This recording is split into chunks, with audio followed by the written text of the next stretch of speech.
Alhamdulillah, nahmaduhu ta'ala wa nashkuruhu ta'ala. Everything requires preparation and everything requires understanding our purpose for why we are preparing for that which we are preparing. Simply put, you don't just go to school for the sake of going to school. You don't just get married for the sake of getting married. You don't just sit in your car for the sake of sitting in a car. There has to be a purpose.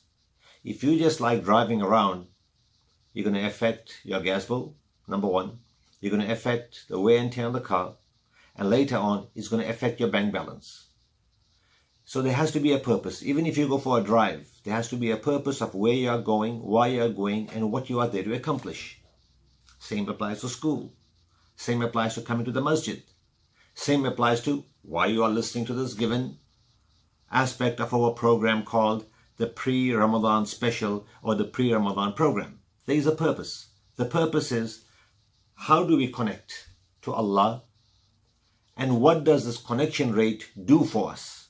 Amongst the things it should do for us is make us more content, make us more happy, make us feel more spiritual, make us understand that there is a purpose to life more than ourselves.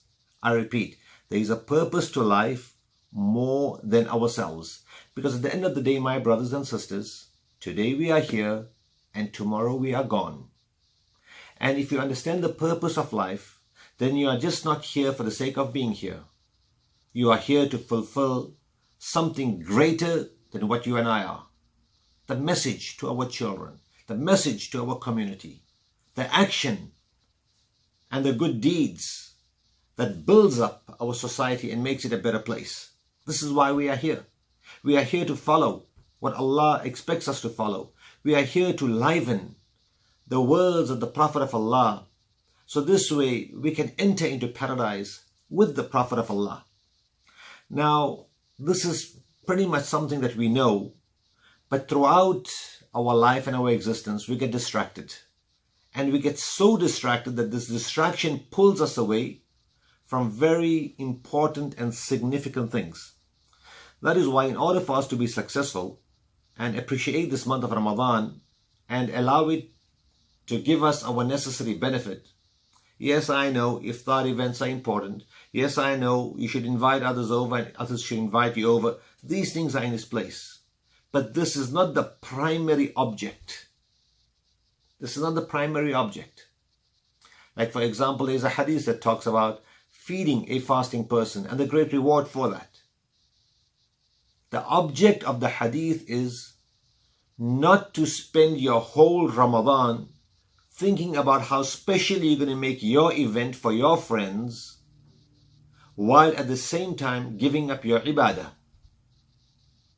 You see what I'm saying? Some of us spend so much time preparing for that one iftar event that we're going to have on Wednesday night or Thursday night or whatever, that our entire resources, mental, spiritual, physical resources are spent on how good the food is going to be, or is it going to be better than what I did last year, or better than what my friend is going to do this year. This is not the idea. The idea of an iftar event, for example, we're using this as an example, is alhamdulillah to eat, alhamdulillah to share food, and alhamdulillah connect with one another and help one another connect with Allah subhanahu wa ta'ala. So simple example of an iftar event that is showing connection to Allah. Do we grab the food that is there? Or whatever is there, we share to others. Yes, I know there's a lot of food. But at the same time, even out of what is there, if you are willing to share with others, not only now you get reward for accepting the invitation of a guest or of the host. You get reward for accepting the invitation of the host, but at the same time, you are becoming a positive host to others by saying, you go first. How about having a little bit extra of this? So you become a person that attains double reward.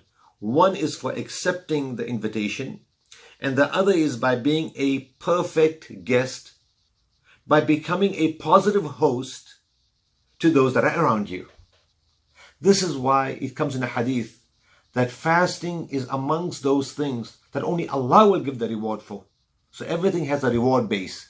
10 points for this, 15 points for that, 100 points for this, 1,000 points for that. But when it comes to fasting, Allah doesn't say these 1,000 points or 1,000,000 points. Allah says this is such a great deed that I'm going to wait off on the value of your reward, and I'm going to give it to you on the day of Qiyamah.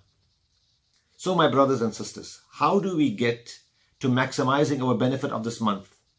You've got to make a schedule for prayer. And nowadays, mashallah, we have our phones that can remind us of all these things. So let's put positive reminders there. Reminder for prayer. Reminder to go and visit the sick. Reminder to go and visit the weak. Reminder to help the poor. Reminder to help the needy. Reminder to meet with mom and dad and have a good spiritual and a good conversation. Or just be around them. A reminder to connect with our children. Just talk a little about deen. Just talk a little about how's your fast coming along. Just talk about how can I help in make you understand the value of Ramadan, so together we could go into paradise. A reminder for when we're going to pray. A reminder for when we're going to read Quran. A reminder of when we're going to spend the special time by making dua.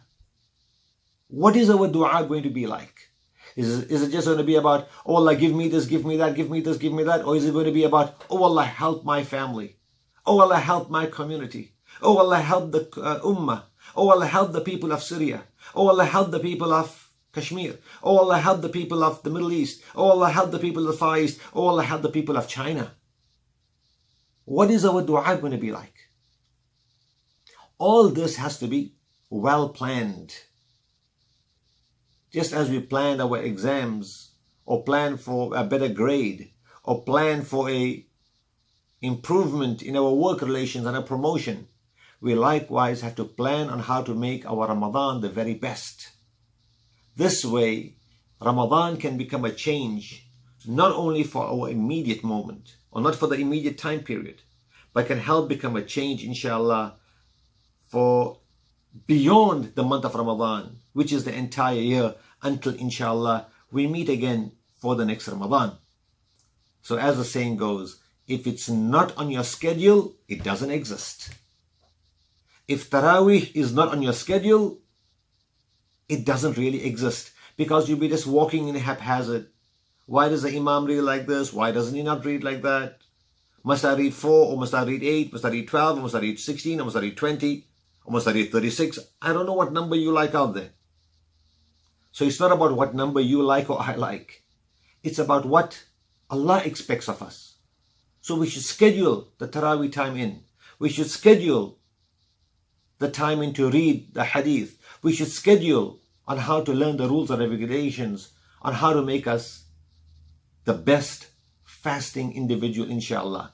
May Allah subhanahu wa ta'ala help us and guide us at all times. May Allah subhanahu wa ta'ala accept our fasting.